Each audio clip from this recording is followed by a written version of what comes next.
Hi everybody and welcome back to Chris and Luke's NHL Hockey World. It's been a little while since we last updated what we've been doing. I think it's been probably a year at least. And it could be episode 10. The last one that we did showed you painting and customising a team. I think I did the Winnipeg Jets and just showed you step by step how I did it. So I just wanted to show you the latest teams that I've painted based on the fact that we have a new team in the league, the Seattle Kraken, and the fact that I was looking at getting Dallas Stars for the last couple of years, but they were never put out with their new uniform, so I thought, let's do that, home and away. So here is what we've been doing. Obviously, this is how they come, in a pack of plain white, and you'll see in the previous episode painting them how we go about doing it. So I'll show you what we've done. So the Dallas Stars home jersey, the green, which looks really cool. I'll get Lexi to come and scan in a bit closer, and you should be able to see the emblem on the front, the logo, and on the shoulders as well.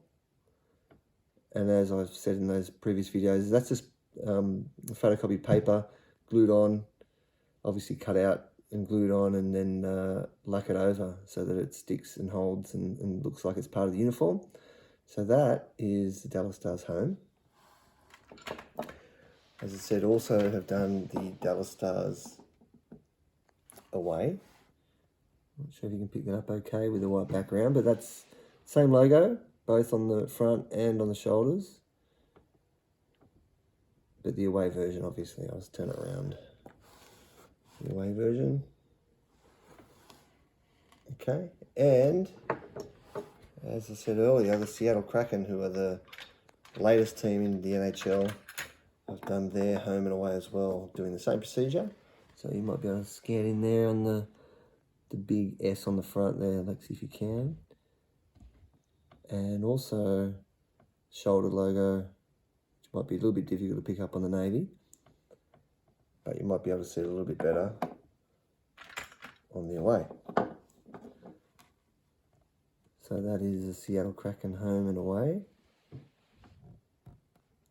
And there's those anchors that they have for shoulder logos on top.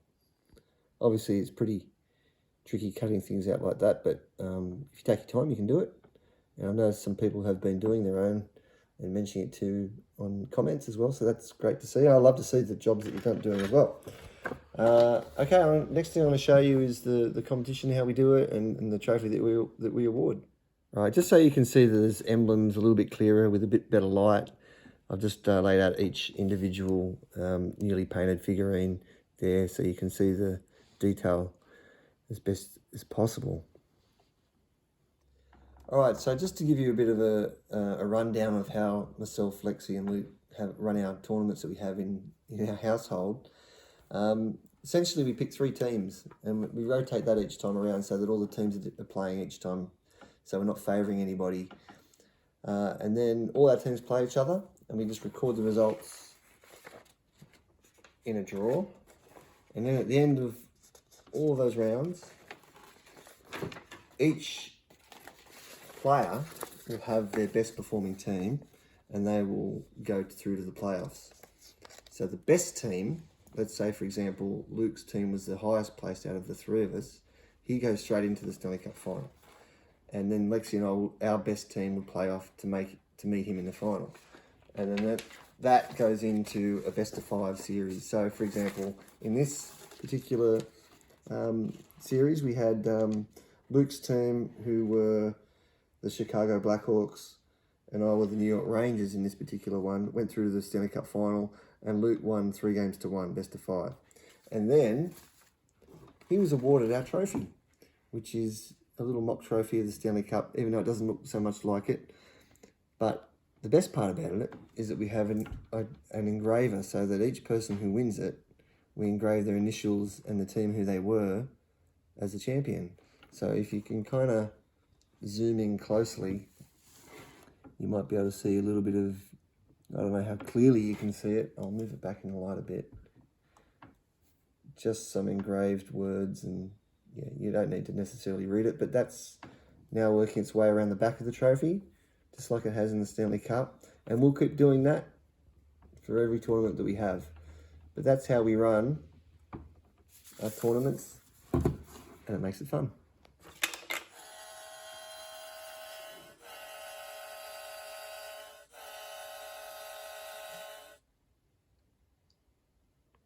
Okay, so we finally did it. We finally made our own goal light and horn that goes off when we score a goal. And we have had it for a little while now, but I just thought it was best to show you and show you how we did it.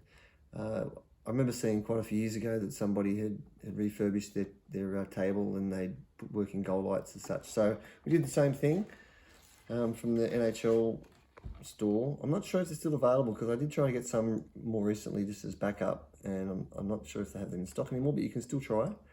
Essentially, this is a pen, and we've replaced the pen with some electrical cabling to enable us to have these goal lights working. So as you can see, I've built a frame just so that the table can sit on it securely, and it gives us enough clearance to have a lot of the cables and the brackets that we've made to fit the sensors under there that recognise when a goal's gone in, and I'll show you how we've done that. Okay, so I'm going to give you a brief rundown of how this was achieved, and I say brief because I did have a good friend of mine who is an electrician who helped me with this, but we kept it as simple as we possibly could, and we brainstormed many different variations of how we could do it, and this was the best option, and it just happened to work for us. So essentially, you take the pen apart, and within inside that pen is where the batteries would normally go. So we replaced the battery, soldered on the connection through wire to a battery pack that works for both lights. And what you see here are these sensors. Now normally sensors would go opposing each other, and when that sensor is broken, it switches on or off depending on which way you want something to go. But we worked out that there was a lot of play with these sensors. So you can see they're almost parallel but slightly offset, so they do cross. And we had to make a bracket to secure them so that essentially one sensor is going through the hole in the side of the goal, and the other sensor is going through the little gap at the back where you would normally push the puck out with the little push button. So basically the power is running once the battery pack is turned on, and then when the puck lands inside the goal at the back of the goal mouth where there's the puck ejector, it breaks the sensor and the light and the siren engage. So that's pretty much a brief rundown of how we did it. If anyone's more interested in it, I can go into a little bit more detail, but those more electrical and technical minded might have got enough out of that to know how to do it. So that's how we did it. All the best, and I hope you are able to improve your game somewhat, and we'd love to see any improvements you've made or any players that you've painted or teams, etc. In our comments. So until next time, enjoy your hockey.